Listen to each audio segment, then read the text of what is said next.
Peter's first epistle. We find ourselves here in 1 Peter chapter 4. And so we've been covering just about one chapter every Wednesday night. And of course, on Sunday, we'll be looking just at one aspect of this chapter. But I want to take this chapter in whole just because it's such a needed, necessary word for us as Christians. It begins in verse 1 of chapter 4, therefore. And as you know, those of you that have been here for more than 2 or 3 weeks, you understand that when the author of an epistle says therefore, then you have to ask, what is it there for? What preceded it so that we can understand what's gone before? So now it says, because of all these things before it, now in chapter 4, verse 1, therefore. And I think that the therefore goes all the way back to verse 17 of chapter 3, where it simply makes this statement, for it is better if it is the will of God to suffer for doing good than for doing evil. And sometimes it is the will of God for us to suffer. But it's always, suffer for doing good, don't suffer for doing wrong. And sometimes it is the will of God that we do. And so he now comes to this point where in verse 18, he said, of chapter 3, verse 18, Christ also suffered once for sins, the just for the unjust. So it talked about Jesus suffering. And of course, he suffered for us to bring us into a right relationship. And so now in chapter 4, when he says, therefore, since Christ suffered for us in the flesh, which is drawing us that, hey, we're going to suffer, and Christ also suffered for once for sins. So since Christ suffered for us in the flesh, arm yourselves also with the same mind, for he who has suffered in the flesh has ceased from sin. I don't know, you don't raise your hands, but honestly, in your heart, ask this question. Is it an honor for any of us to be called by God to do anything for him? Of course, yeah, it'd be an honor. If he calls us to do something for him, like, wow, God himself is saying, I'm calling you to do this thing for me. So if it's an honor for us to be called by God to do anything for his glory, is it true that it's even if it's to suffer? And there you may go, maybe that's not an honor. It is, if it's going to glorify God. And so what we see is this. In 1 Peter chapter 2, verse 21, he made this statement. For to this you were called, because Christ also suffered for us, leaving us example that we should follow in his steps. We see that there is this reality that Christ suffered, and we're going to have to suffer with, the same things, following in his steps. It says in the end of this chapter of 1 Peter chapter 4, verse 19, therefore let those who suffer according to the will of God commit their souls to him in doing good as to a faithful Creator. So understand that, we see here that Peter teaches us that it's a really good thing to have a mind that is just set on whatever God's will is for my life. I want to partake of that will, even if the path that he has us on is a path of suffering. And so this is where Peter here, because he's talking about the church that's about to suffer incredible persecutions through the hand of Nero and through Rome. And so he says in chapter 4, verse 1, therefore, since Christ suffered for us in the flesh, arm yourself with the same mind. Realize that he suffered, we're going to suffer, and have that mindset to say, if I am going to suffer, may it be for the glory of God and for the furthering of his kingdom, to draw others closer to the Father in the same way that's what Jesus did. He died on the cross for the glory of the Father, but then to draw us into a deeper and right relationship with the Father. And then he makes this statement at the end of verse 1, for he who has suffered in the flesh has ceased from sin. This verse here, the end of this verse, actually brings a lot of different thought processes to the Christian. He who has suffered in the flesh has ceased from sin. Does this mean that if we're suffering for the glory of God that we're not going to sin any longer? And I don't believe that that's the case. I believe that when we get to heaven, we'll no longer sin. But until that point, even Paul said, "Oh, wretched man that I am, who will deliver me from this body? The things that I want to do, I don't find myself doing. And the things that I don't want to do, I find myself doing." And that's where he said, "Oh, wretched man that I am." And so I think what happens is this, that we recognize that if you arm yourselves with that same mind, when we get into this point of suffering, that we won't sin in finding fault with God. And I think this is what happens here, that he who has suffered in the flesh has ceased from sin. When you arm yourself with that mindset of Christ, that to realize there's a lot of people, and maybe you've experienced sometime in your suffering, that when we go through suffering, we wonder, God, are you listening? God, are you paying attention? God, do you love me? And God, are you able to get me out of this? Are you able to deliver me from this? And when we do that, we lessen God in his glory. We lessen God in his power. And we lessen God in his love. We lessen to all the things that he said about how much he loves us and the work that he's done and how he's going to really watch over us. But sometimes the watching over us isn't to take us out of suffering. Sometimes he's going to carry us through that suffering. Sometimes he's going to hold us as we go through that suffering. And so it's important to realize that what are we ceasing from sin? And I think it's finding fault with God. So when we arm ourselves, as he said, arm yourself. In other words, that term arm yourself is like a Roman soldier putting on all the armor, but you arm yourself with the same mind as Christ. For he who suffered in the flesh, when you have that mind of Christ, where you realize, not my will, but your will be done. If it's for your glory, then do what you need to do.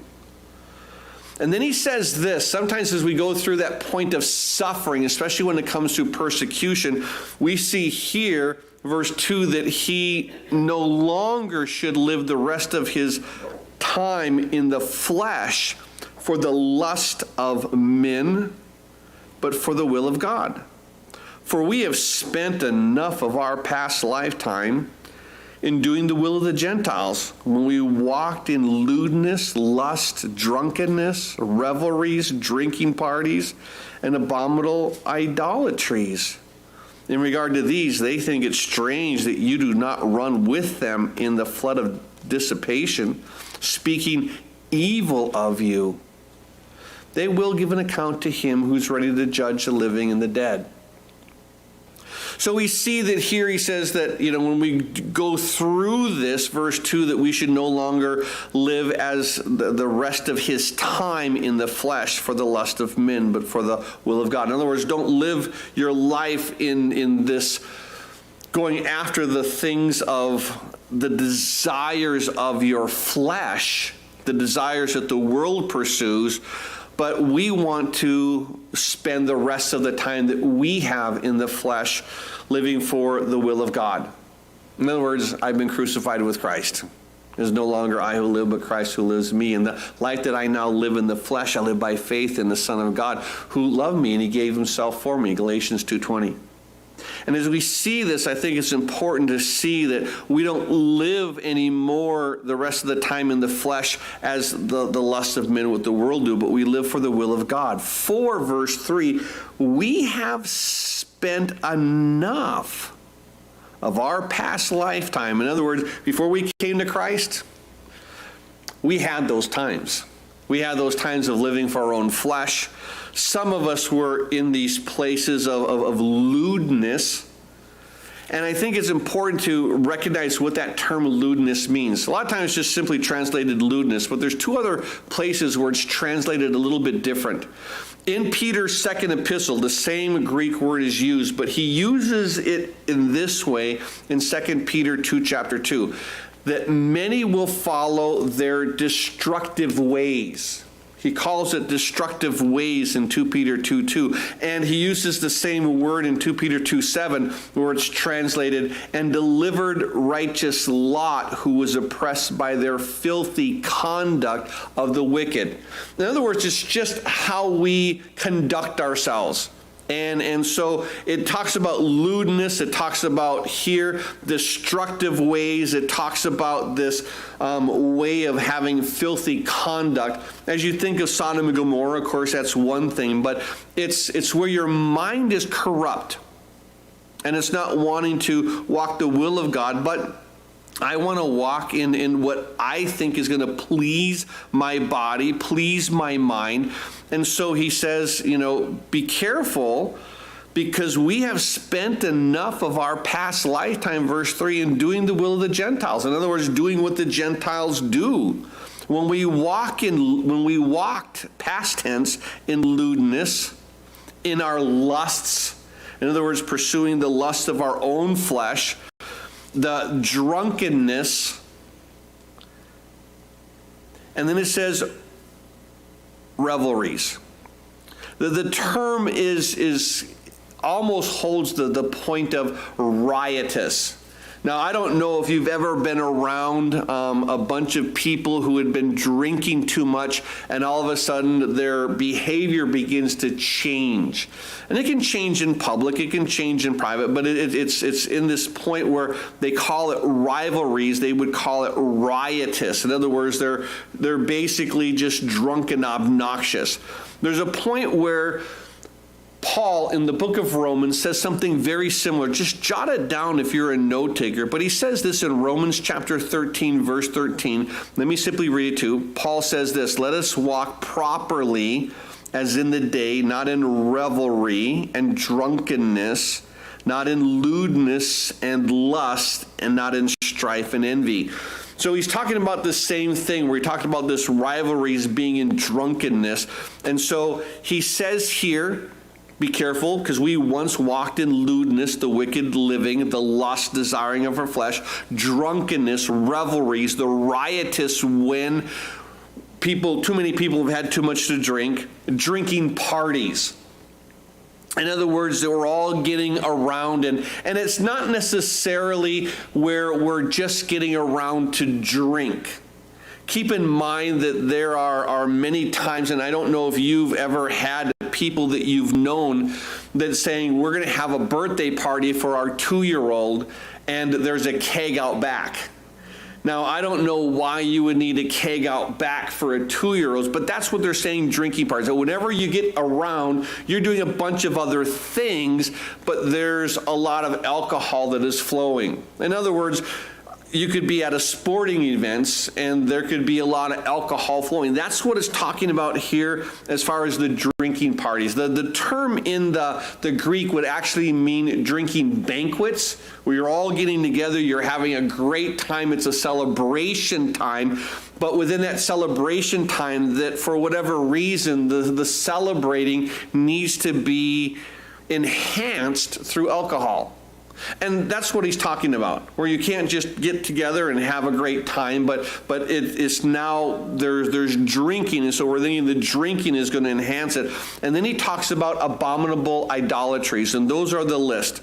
So you have the lewdness, the lust, the drunkenness, the revelries, the drinking party, and the abominable idolatries. And that's where it's what the world is seeking after, those things that literally begin to consume our minds, consume our hearts, consume,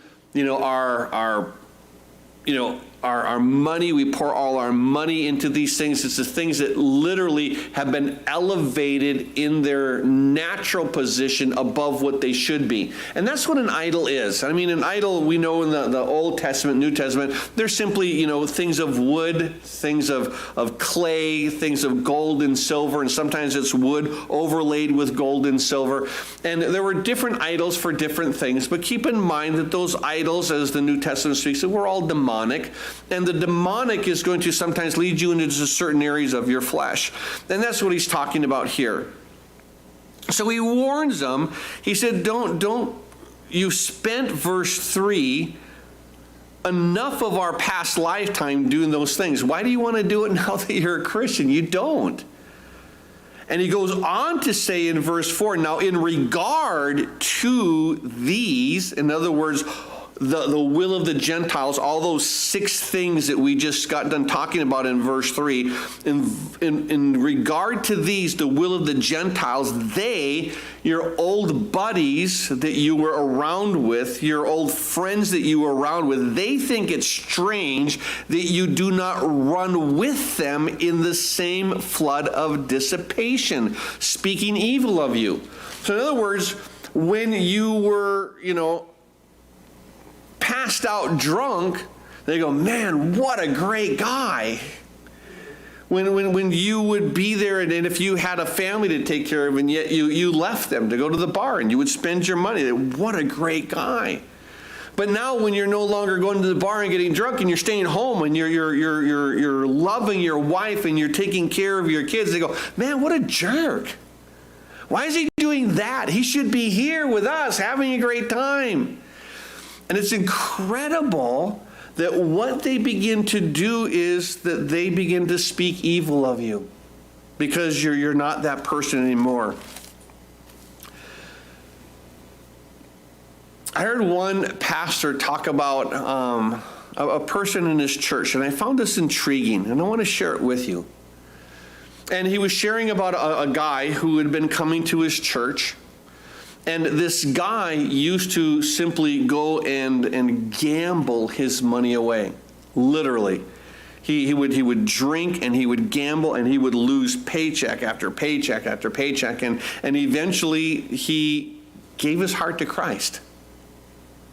Absolutely amazing. Now this guy had a wife, he had some kids, and he gave his heart to Christ. And he stopped going to the casinos. He stopped gambling. He stopped drinking, and when he stopped all that and he started attending church and he started reading the scriptures and he started praying, he started wanting to love his wife, that his wife divorced him. She divorced him because all of a sudden he's now in the light, and she was very content with him being darker than she was. But now that as he was coming into the light, her darkness was being revealed, and she wanted nothing to do with it. She would rather have a drunk husband who wasn't there for the kids or there with her, and that would spend the money and blow it through gambling than provide for them and pay the bills and do that. It's incredible to see this is what happens. And when you take a look here at verse 4, doesn't that make sense? Because this is in regard to these, in regard to the Gentile friends that you've had, these think it's strange that you do not run with them in the same flood of dispensation, speaking evil of you. You're not a good person anymore. And all of a sudden God says, you are finally. You're coming into being the person I've created you to do. You're walking in my heart. You're walking in my will. You're doing good. And then they speak evil of you. And it says this in verse 5, because when they speak evil of you, you don't have to worry about what they're going to say about you. Because it says in verse 5, they will give an account to him who is ready to judge the living and the dead. So they may be saying that you're a bad person and you're this and you're that, but eventually what's going to happen is this, that for those that have not responded to the gospel of Christ, they're going to stand before God in the great white throne judgment. They're going to have to give an account to him. And they're not going to see you in the line anywhere. You're going to be off in this other section worshiping God. And so if they're speaking evil of you, don't worry about it, because God's going to one day bring you to him. And they're going to be judged for their deeds as well. So what it is when you are now, walking the will of God through responding to the gospel and glorifying God, they're going to speak evil of you. And at the same time, when they do, realize you don't have to worry about what they say against you, because they're going to have to give an account to God, to him who is ready to judge the living and the dead. And then he goes on in verse 6, says, for this reason the gospel was preached also to those who are dead. In other words, believers who had were in the past, those who are dead, that they might be judged according to men in the flesh, but live according to God in the Spirit. So when we see this, verse 6, for this reason the gospel was preached to those who are dead. In other words, believers who at one point had received Christ, and that now they're dead. And it says that they might be judged according to men in the flesh. Now keep in mind that those who are now dead and living with God, those who were dead when they were alive, they were judged in their fleshly bodies as men. Men judged them for their actions. And they, if they were partiers before they responded to the grace of God, then that's how they looked at them. If they responded to the grace of God, then that's how they looked. But they judged them according to men. So those who were dead, that they might be judged according to men. So when they were alive, they were judged while in their fleshly bodies as men. Like we're being judged now. People, they look at your life, they look at my life, and they say, they judge us. There's an old saying that, that you are that epistle. That it is written, that God has written in your hearts. And so when people see you, they may never read the gospel, but they're going to see the gospel in you, in your life. And I think it's important to see that they were judged while in their fleshly bodies as men, just like we are now being judged. But now they live in the Spirit as God is Spirit, and that's how we're going to live eventually as well. So it's just this beautiful thing where when people speak evil of you for not doing the things you used to do, your buddies, why are you leaving us and going into this whole Christian thing? Verse 5, they'll give an account to him who's ready to judge the living and the dead. And for this reason, the same reason that you've responded, the gospel was preached to those also. Just as it was preached to you, you responded. The gospel was preached to those who are dead, that they might be judged according to men in the flesh. Men will judge them, right or wrong, but they're going to live according to God in the Spirit. So no matter what men judge us, guess what we have? We get to live with God. This is glorious news. So regardless of what they say or how we say it, Jesus says, hey, I've done the work. You're going to be with me. And then what Peter does is he begins to amp it up just a little bit. In verse 7, he says, but the end of all things is at hand. Therefore, be serious and watchful in your prayers, and above all things have a fervent love for one another, for love will cover a multitude of sins. He says in verse 9, be hospitable to one another without grumbling. As each one has received a gift, minister to it to one another as good stewards of the manifold grace of God. If anyone speaks, let him speak as the oracles of God. If anyone ministers, let him do it with the ability which God supplies, that in all things God may be glorified through Jesus Christ, to whom belong the glory and the dominion forever and ever. Amen. At this point, he says in verse 7, the end of all things is at hand. And I think it's important to realize that, as they were there, as they were recognizing, they did believe that God was going to come soon. They just did. Peter and Paul both believed that God was going to come in their lifetime. And that's what they told the church. Be ready. Jesus is going to come. Jesus is going to come. And so they actually believed that he was going to come in their lifetime. In other words, it's in Christianity, it's called we know he is going to come and at any time. There's a passage I want to share with you found in Matthew chapter 24. Jot it down, these references. I want to read verse 45 through 51.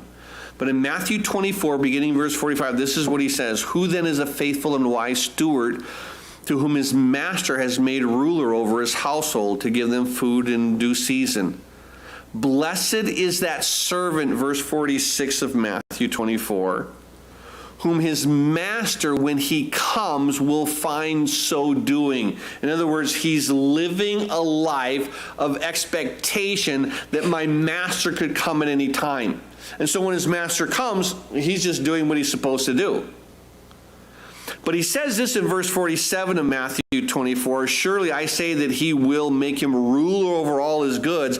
But if that evil servant says in his heart, my master is delaying his coming, and he begins to beat his fellow servants and to eat and drink with the drunkards, the master of that servant will come on the day when he's not looking for him, and at the hour when he's not aware of, and will cut him in two and appoint his portion with the hypocrites. There shall be weeping and gnashing of teeth. It's important to recognize here that we should always be anticipating, Jesus, you could come at any time. We should live in that expectation. Peter will say something unique in his second epistle. I want to share it with you. In 2 Peter chapter 2, verse 5, he makes a statement, and we'll get into it when we study through 2 Peter in just a few weeks. But he makes this statement in verse 5, and he says that here, and did not spare, which is God, did not spare the ancient world, but saved Noah, one of 8 people, a preacher of righteousness, bringing the flood on the world of the ungodly. So he said, I didn't spare the ancient world. Peter's saying God did not spare the ancient world, but he did spare Noah, one of 8 people. He was the preacher of righteousness. And then he brought the flood on the world of the ungodly. Now, you guys know the event that took place with Noah. And what happened was this, that God had, in a sense, given this countdown to when the end of man would be. If you're familiar with that passage there in Genesis chapter 6, verse 3, where the Lord makes this statement, my spirit shall not strive with man forever, for he is indeed flesh, yet his days shall be 120 years. Now, most people say that, oh, my goodness, that man is going to live for 120 years and then man is going to die. Well, we realize that Moses, Moses lived 120, but when you see how Noah's going to live, the end of the flood starts when he's 600 years old. So he's not saying only 120 years. When he's saying this is this 120 years, he says, for his days shall be 120 years. He was actually saying the countdown to the flood. Here's man. And in 120 years, the flood is going to come. And the people there weren't anticipating. Here's Noah, he's building the ark, he's building the ark, he's building the ark. And as he builds the ark, 120 years go by, and eventually it's a day like any other day. And guess what? God then shuts Noah and the animals up in the ark, and it begins to rain. And the waters break out from the deep, and the world is flooded, and it's just done in a day. And of course, the rain keeps coming, 40 days and 40 nights, and the entire world is flooded. And this is what God does, that they're going on for day after day after day as if it's not going to happen. Judgment isn't going to come. Jesus isn't going to come. And this is why I think it's important where Peter says here in what we're studying in 1 Peter chapter 4, verse 7, the end of all things is at hand. Anticipate that God's going to come and he's going to roll up everything like a scroll. He's going to dissolve everything in a fire.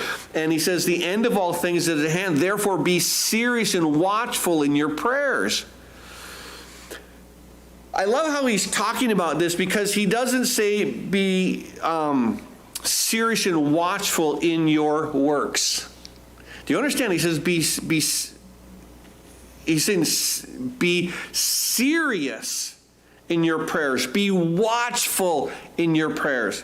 Understand what's going on around you. And as we understand, we look at our world and we realize what? It's getting more and more like the days of Noah, where the thoughts and the intents of the heart are only evil continually. So we need to be watchful of these things and serious in our prayers and watchful in our prayers.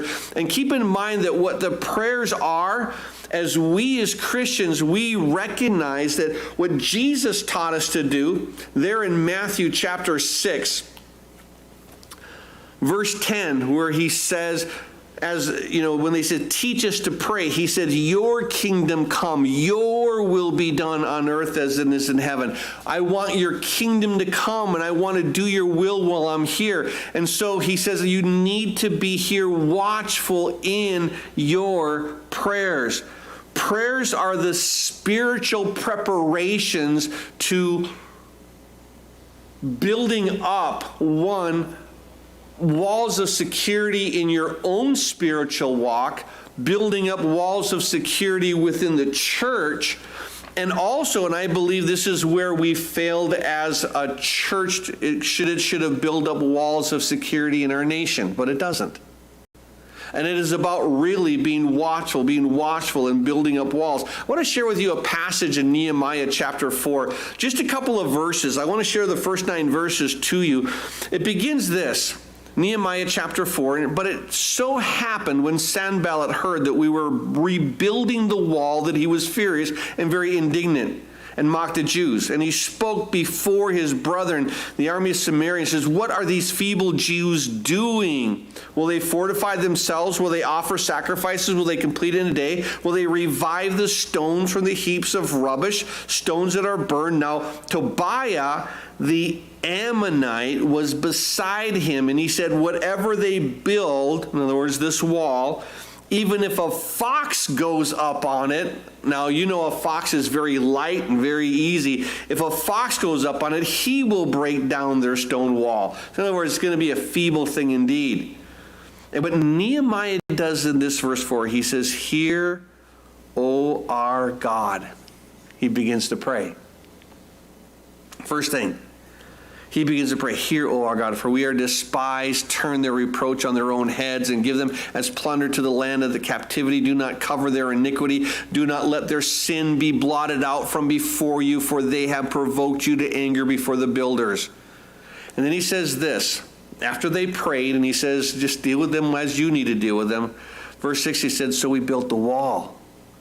And the entire wall was joined together up to half its height, for the people had a mind to work. Now it happened when Sanballat, Tobiah, the Arabs, the Ammonites, and the Ashdodites heard the walls of Jerusalem were being restored and the gaps were being closed, that they became very angry, and all of them conspired together to come and attack Jerusalem and to create confusion. Nevertheless, he says in verse 9, we made our prayer to God, and because of them, do you understand what happened? Because of those prayers, we set a watch against them day and night.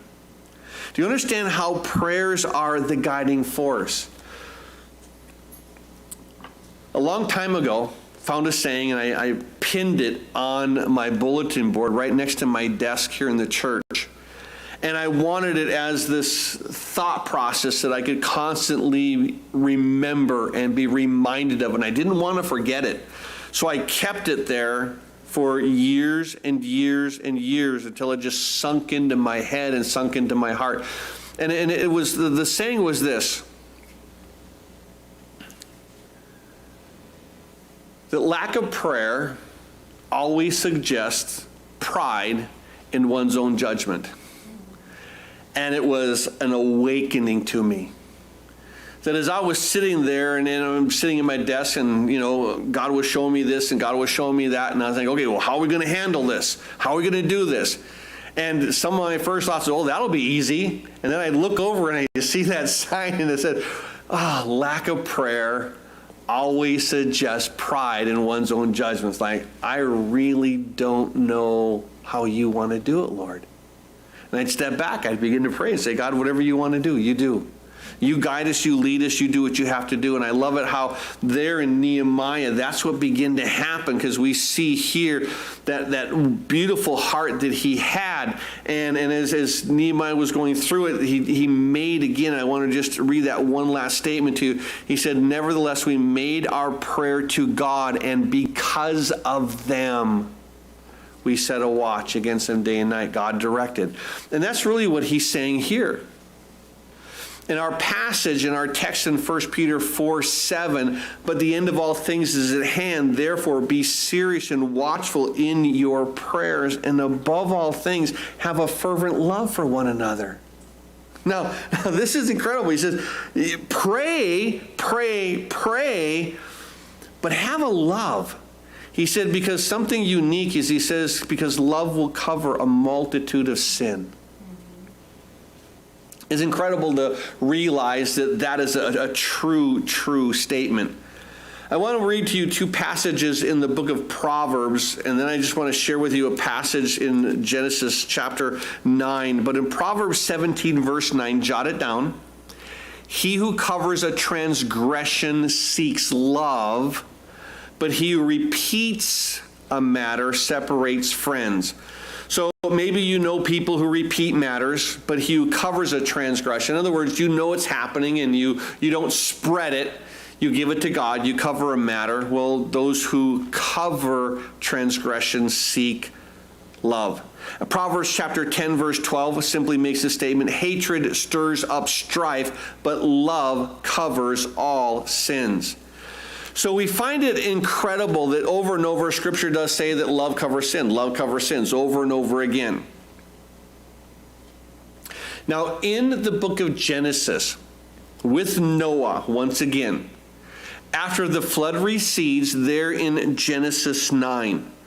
Now, if you've only gone to Sunday school as a little kid, you think that the story of Noah ends when the rainbow comes out and God's all happy. Like, great ending if you're 6. But when you read through the book, you realize that wasn't the end of Noah. And I love it how Sunday school teachers seek to what? They cover transgression. And for 6-year-olds, cover the transgression of Noah. They'll discover it soon enough. But it declares this in Genesis chapter 9, verse 20. Noah began to be a farmer, and he planted a vineyard. And he drank of the wine and was drunk and became uncovered in his tent.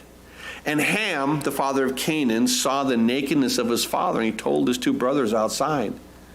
He sees dad in a very unflattering position, drunk inside his tent. And I want you to see what Ham does, what Ham does. Ham goes and he tells his brothers, but notice what the brothers do in verse 23. Shem and Japheth took a garment, laid it on both their shoulders, and went in backwards and covered the nakedness of their father. And their faces were turned away, and they did not see their father's nakedness.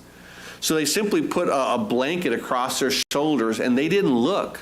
They walked in backwards until they bumped into the place where he was, dropped the blanket on top of him. So not only were they not going to look, but they didn't want anyone else to look as well. That's love. Realizing that, there are mistakes that are made, things do happen, and it wasn't about boasting about the mistakes that are made. And this is why I think it's so important for us to recognize what Peter is saying. Pray, pray, pray with an expectation of Jesus coming, and realize that he died for your sins, and he died for your brother's sins, and he died for your sister's sins. He's died for the sins. And so it's important that it isn't up to us to spread the matter, but like they taught us in Proverbs, cover a matter. He who covers a matter seeks love. And we realize that, sin in the Old Testament, when the children of Israel were going through the wilderness, and in Exodus chapter 25, God tells Moses, I want you to make 2 items of the furnishings that are going to go inside the tabernacle, but not inside to the holy place, but the Holy of Holies. You're going to make the Ark of the Covenant. There's going to be some items that are in there. You're going to make a mercy seat. So you have to understand that what we see here is this, that sin, as it is, isn't condoned in the Old Testament, but because of the mercy seat, there's the law that we transgress. And what does God do? He puts a mercy seat over it. The law is covered. The things that we break is covered. The things that condemns us, the laws that we break are covered. And so understand that the sin isn't condoned. It's covered. All the way there, that he taught the children of Israel, I'm covering. It's called the mercy seat. It's covering the Ark of the Covenant. And what happens is the cherubim that are there built upon the mercy seat, they're actually looking down upon that mercy seat, and on top of the mercy seat where the law and the sin is covered, that is where the very glory, the kabod, the heaviness, the weightiness of the very presence of God is dwelling in that Holy of Holies. It's a beautiful thing that he's saying. Be serious and watchful in prayer, verse 7. Have a fervent love for one another, and use that to not try to spread the sins of other people, but to cover. And then he says in verse 9, be hospitable to one another without grumbling. In other words, if somebody needs something, help them out, and don't complain about it. Verse 10, as each one had a gift, minister to it to one another as good stewards of the manifold grace of God. If anyone speaks, let him speak as the oracles of God. If anyone ministers, let him do it with the ability which God supplies. Then all these things God may be glorified through Jesus Christ, to whom belong the glory and the dominion forever and ever. Amen. He makes a statement in verse 7, and this is key for us as Christians. As each one has received a gift. And it's important to note that it says we received the gift. Now, as we receive this gift, keep in mind that it's God's gift. He gives it to us to be a steward over that gift. We're stewards of it, not owners of it. There's a portion of Scripture that you should be aware of, found in 1 Corinthians chapter 12, verse 11. 1 Corinthians chapter 12, verse 11. After he talks about here the diversities of gift, the manifestations of the Spirit, he says in verse 11 of 1 Corinthians 12, but one and the same Spirit works all these things, distributing to each one individually as he wills. Keep in mind that the Spirit of God gives a gift to whom he chooses, with the degree of the powering of that gift to whom he chooses, for the length of time that he chooses. So in other words, that we are simply a steward of the gift. Now to some, God is going to give a gift and it's going to be a little bit greater than other people. And it's okay that you do more than other people with that gift. He doesn't give to all the same amount. Now, he may give to one person this gift of evangelism for a season. He may give to another person the gift of evangelism for a season. And one could be going, just over and over, speaking to everybody that he has. And one could be a little bit, not to share with everybody, but he shares with a lot of people. They both have the gift of evangelism. And each one is just a little bit different from each other. Now, keep in mind, and I want to show you what the grace of God does in the gifting of these gifts. Paul makes this incredible, powerful statement just a couple of chapters later, after he writes that portion of the Spirit giving the gifts as he so chooses there in 1 Corinthians 12. He makes a statement in 1 Corinthians 15, beginning in verse 9, for I am the least of the apostles, who am not worthy to be called an apostle, because I persecuted the church of God. Now all the other apostles, all the 11, they were chosen long before, while Jesus was there on the earth. I wasn't chosen until after. I mean, Jesus chose me. Yeah, as I was on the road to Damascus, I was chosen. Not in the way that I wanted to be chosen, mind you. I was going there to persecute the church. I was going there to bring the people bound into prison. I was going there not to thinking I was glorifying God, but in no way going to glorify Jesus Christ. And he came and he, in a sense, arrested me, blinded me. And he told me, Saul, Saul, why are you persecuting me? And so we see here that Paul is saying in 1 Corinthians 15, verse 9, I'm not worthy to be called an apostle because I persecuted the church of God. I'm the least of all of them. And then he says this, verse 10, but by the grace of God, His grace, although he should have punished me, by the grace of God I am what I am, and his grace towards me was not in vain. Do you understand? I responded to his grace, the forgiveness that I had through the work of Jesus Christ, and his grace was not wasted on me. It just wasn't wasted. And he said, it was not in vain, but I labored more abundantly than they all. Now understand that you had all of these apostles that were there, and keep in mind that I went from city to city to city. I had 3 missionary journeys. Luke wrote this book of Acts talking about what I did, and eventually he would talk about Peter initially in the church, and he would move on to me, and I'd go back to Jerusalem, I'd meet with Peter, we'd have those meetings, but he says, I've done more than they all. I've evangelized. I brought in, through the Spirit and the grace of God, so many Gentiles. I did more than all the apostles put together. I went to more cities. And then he says this, yet not I. He said, I was a vessel, but it wasn't I, but the grace of God which was with me. Do you understand how he's saying? He said that there's a work of God, and God is going to give to whom he wills, the degree that he wills, the gift that he wills, for the duration of time that he wills. And it's not like we can say, well, this is my gift, I own it. Now, I'll be honest with you, that there have been times when we have prayed for people in the church and we've anointed them and we've prayed over them, that God has healed them. He's healed them of fevers, he's healed them of maladies, and I've been amazed on how the gift of healing has been manifested here in this church. The issue being is this. It's not every single Sunday that no matter what malady you have come up, we will lay hands on you and we will anoint you and you will be healed. That doesn't happen in that way. I wish, but it doesn't. But the grace of God is always present when we're praying. The grace of God is always flowing as we're lifting up that servant of God before him. But I think it's important to realize, and this is why it's so important, verse 10, as each one, this is back in our text in 1 Peter chapter 4, verse 10, as each one received a gift, minister to it to one another as good stewards of the manifold grace of God. As God gives you the gift for the time that he gives you the gift, to the degree that he gives you the gift, use it. Be a steward of it. Actively allow that gift to be manifested in your walk. He says in verse 11, if anyone speaks, let him speak as the oracles of God. In other words, if you're going to proclaim the word, you need to be speaking as if God himself is speaking through you.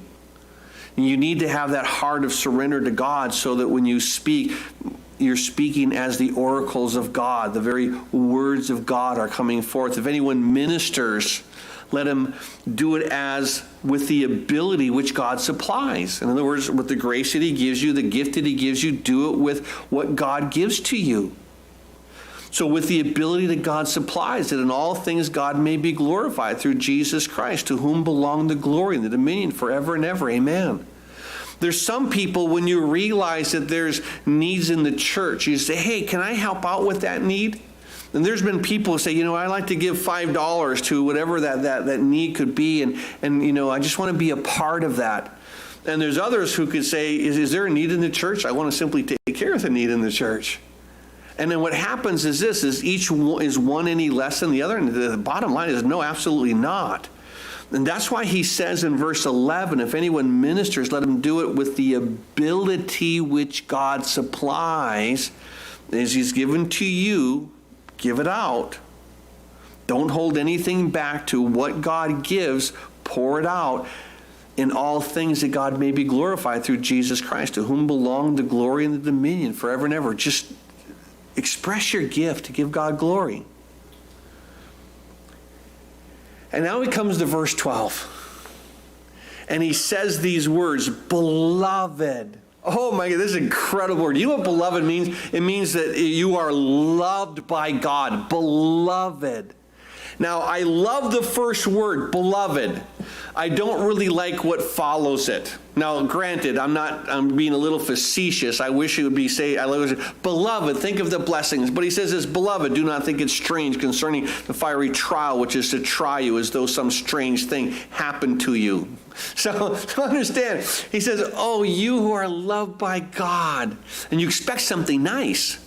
And he's actually giving you something nice. He says, don't think it's strange concerning the fiery trial, which is to try you.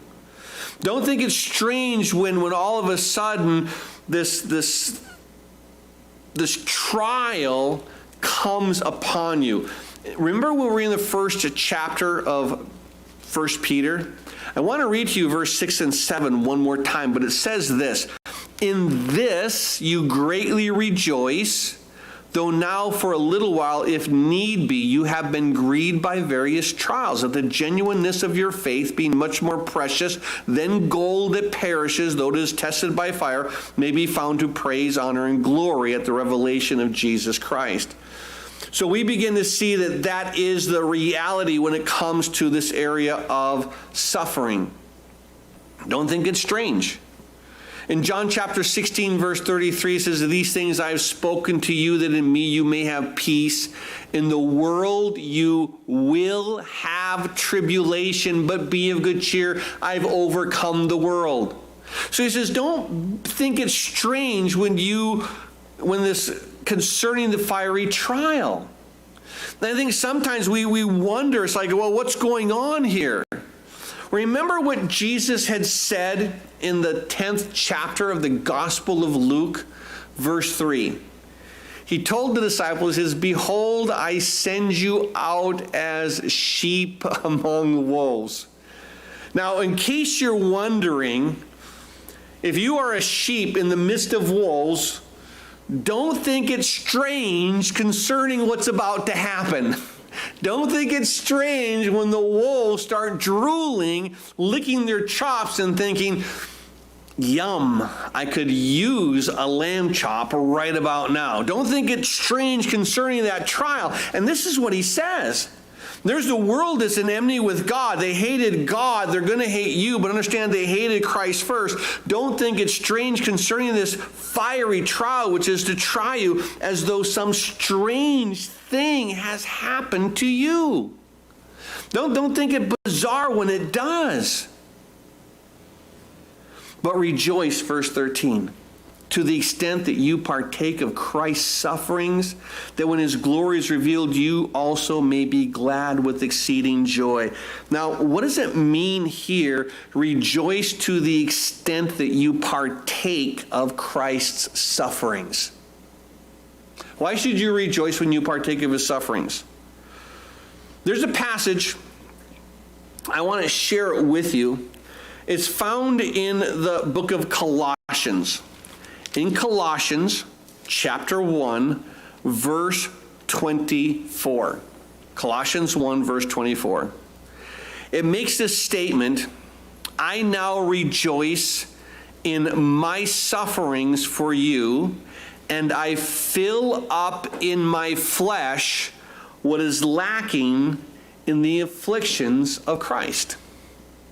An incredible statement.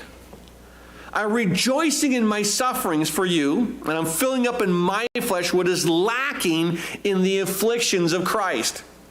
And I'll tell you what, there have been scholars after scholars after scholars trying to understand what in the world could be lacking in the afflictions of Christ. When I was a very young Christian, sitting there in the Calvary Chapel that we were attending, and our pastor happened to be going through this very passage. And he reads verse 24 of chapter 1. He says, I now rejoice in my sufferings for you, and I fill up in my flesh what is lacking in the afflictions of Christ for the sake of his body, which is the church. And my pastor, standing there at the pulpit, said, and there are all kinds of expressions that commentaries had, but to be honest with you, I do not know what that means. And I thought, wow, okay. So be it. My wife, jotting down notes. My wife and I get home, and she said, you know that passage that Pastor had said that he didn't understand? He goes, it makes perfect sense. Like, what do you mean it makes perfect sense? She goes, what is lacking in the afflictions of Christ is basically that the experiential knowledge of what it is to go through afflictions, you don't realize it when Christ is going through the afflictions. And you don't realize what it is to do good even though you are going through the afflictions. And I kid you not, it was late at night, and I grilled my wife over and over and over for over an hour, I think, keeping her up. What's it mean? She's just getting, well, it means this. It's this. And wait, what about this? And it just means this. And so, okay, so I literally spent an hour finally grasping what this means, and I'm in awe.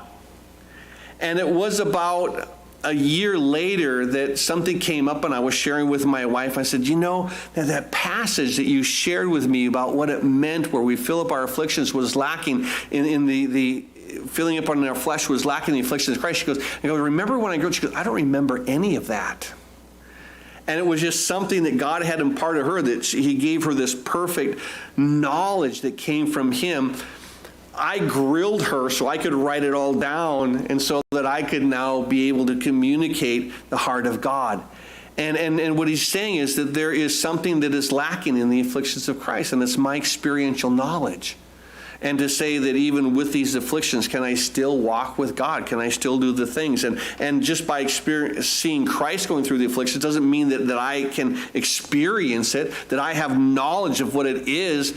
But when we go through those sufferings, then we can say, Jesus, I know what you went through. I can experience what you went through. Think about it this way. Maybe you've known women who've had a pregnancy and have given birth. And for any guy to come up and say to this woman, oh, I understand what you went through.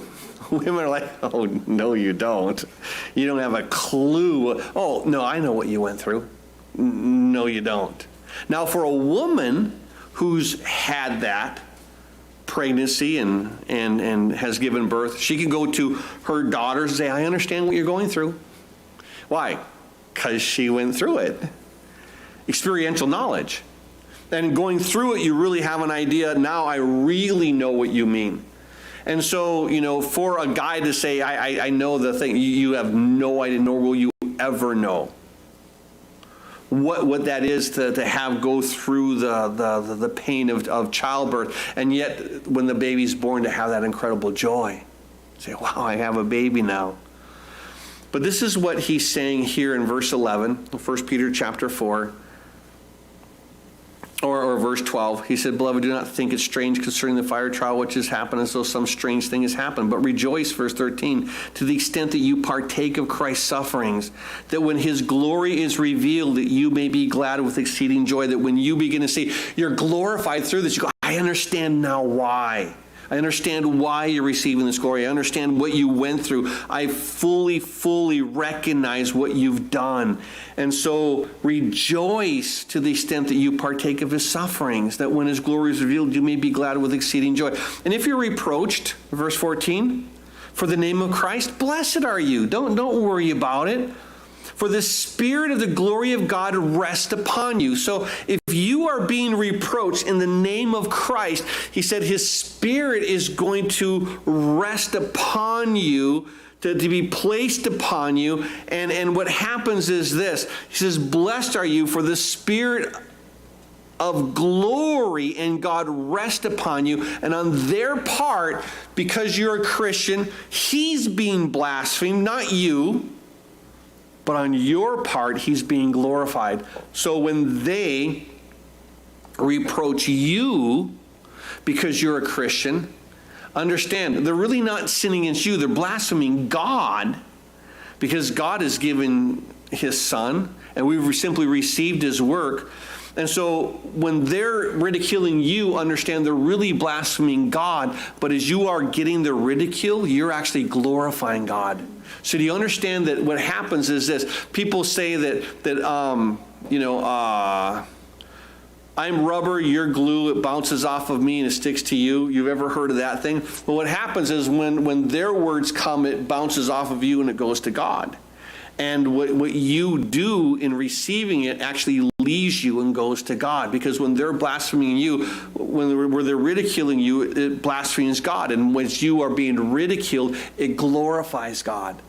So understand that he's receiving both the blasphemy and the glory. And this is what it says here in verse 14. If you are reproached for the name of Christ, blessed, how happy are you, for the Spirit of God and the glory of God rest upon you. You will have this peace on their part because of their reproaching you in the name of Christ. He's being blasphemed, but on your part he's being glorified. But let none of you suffer as a murderer, a thief, an evildoer, or a busybody in other people's matter.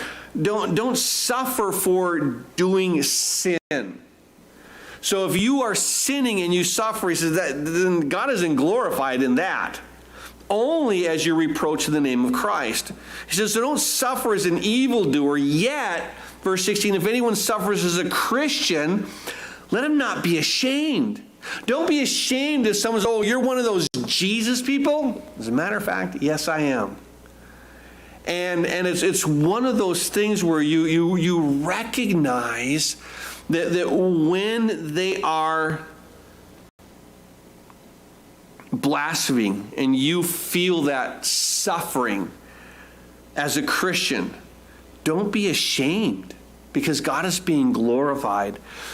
There was a time early on in my Christian walk, and this is as I'm just months in and growing, and everything is Jesus in my life now. Everything just Jesus. And where I worked at the time, they started calling me the Jesus man. That was the Jesus man. Oh, it's the Jesus man. Oh, they just changed my name. I was now the Jesus man. And they started doing it. I'm like, oh my goodness. And I went home and I said, honey, I said at work, I said, they're calling me the Jesus man. I was expecting her to, oh, come here, honey. Oh, poor Lowell. And I was kind of in my head thinking that was going to happen. Like, they're calling me the Jesus man. Praise the Lord. And like, wait, every time they think of you, they look at you, what are they thinking? Jesus. Thank you for that incredible, perfect insight that he gave her the insight of Peter, and I'm still warping around like these little tiny Christians, feeling sorry for myself. But he says, verse 14, if you are reproached for the name of Christ, blessed are you, for the Spirit of glory of God rests upon you. On their part he's blasphemed, on your part he's glorified. Verse 16, yet if anyone suffers as a Christian, let him not be ashamed, but glorify God in this manner. Use it as this beautiful statement of God, it's to your glory. If they are ridiculing me, let it be to your glory. And then he says this, for the time has come for judgment to begin at the house of God. Now this is a huge statement where he says, for judgment has come to begin at the house of God, and if it begins with us first, what will be the end of those who do not obey the gospel? Now, if the righteous one is scarcely saved, where will the ungodly and the sinner appear? So think about this. If we who are saved are not exempt from being disciplined by God for, temporarily, but being disciplined by God for sins that we've done as he's trying to correct us. And if we aren't excluded when God says this is the very natural consequences of what this sin would be, you're going to be experiencing those consequences. And if we Christians have to go through those consequences, as we who are saved are going, what about those who are unsaved? Are they not going to go through consequences too? But he does make a statement in verse 17. He says, judgment is going to begin at the house of God. There's a passage that you need to jot down. If you're a note taker, jot down Ezekiel chapter 9, verses 1 through 7. And if you're not a note taker, you really need to become note takers periodically so that you can grasp things. When he talks about judgment beginning at the house of God, because in the book of Ezekiel chapter 9, Ezekiel sees this scene. He said, "Then he called out in my hearing with a loud voice, saying, 'Let those who have charge over the city draw near, each with a deadly weapon in his hand.' And suddenly 6 men came from the direction of the upper gate, which faces north, each with his battle axe in his hand. One man among them was clothed with a linen and had a writer's inkhorn at his side. And they went in and stood beside the bronze altar." So they're coming in now beside the bronze altar of the tabernacle. "Now the glory of the God of Israel had gone up from the cherub where it had been into the threshold of the temple. And he called the man clothed with linen who had the writer's inkhorn on his side. And he said to him, 'Go through the midst of the city, through the midst of Jerusalem, and put a mark on the foreheads of the men who sigh and cry over all the abominations that are done within it.'" So he tells this man with the writer's inkhorn, "I want you to go and you put a mark on everybody. Mark them with those who are sighing and crying over the sins that are done in the city." And verse 5, "To the others he said in my hearing, 'Go after him through the city and kill. Do not let your eye spare, nor have any pity. Utterly slay the old and the young men, maidens and little children and women, but do not come near anyone on whom is the mark.'" And then he says this, "And begin at my sanctuary." Begin with the priests that are right there. Begin at my sanctuary. So they begin with the elders who were before the temple. And he said to them, "Defile the temple, fill the courts with the slain, and go out." And they went and they killed in the city. They started in the temple. And he said, "I want to begin in my own house." And isn't that where discipline should be? It needs to be right there in God's house. He says, "For time has come for judgment to begin at the house of God." Be careful who we are and what we do. Judgment will start here first.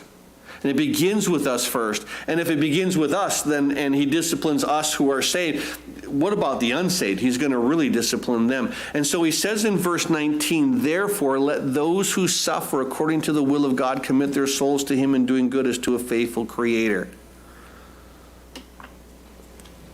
We are going to suffer. Just the reality. It's the world that we're in. Don't think it's strange. But when we suffer according to the will of God, and this is important, commit your soul to him in doing good. If I'm suffering, I still want to do good. If I'm suffering, I still want to glorify him. As I'm suffering, the reason I'm doing good, the reason I'm committing my soul is to this, as to a faithful Creator. Understand that he's created all things. God could have not created Pharaoh in Egypt, and he could have let Israel go down there and take over and have grain. He could have done anything he wanted. He could have not created, he created Pharaoh.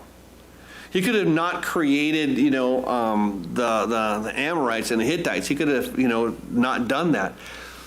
But just because like the Pharaoh was going to harden his heart, does God say, well, because I know you're going to harden your heart, I'm not going to create you? No, he does. He's a faithful Creator. And although they harden their hearts, keep in mind that God, it says, because of his long suffering, he endured. He endured in his long suffering, waiting for them to say, will you turn, will you turn, will you turn? But not, you're going to keep hardening your hearts and hardening your hearts. But he endures with long suffering, and he's gracious. And just because he knows they're not going to respond, he is a faithful Creator. And he gave Pharaoh how many opportunities to turn, but he just wouldn't. And I think it's important that when we suffer according to the will of God, commit our souls to him in doing good as to a faithful Creator. If we have this mind, God, you're just good. You are just faithful. You are the one. You created me for this person, and this other person who's ridiculing me, you created them. But you're not willing that any should perish, but that all should come to repentance. So let me glorify you. Let me not backbite them like they're backbiting me. Let me share with them the good news, why I have a hope. And to continue to profess that, Jesus, you are my living hope. That's what I want to do.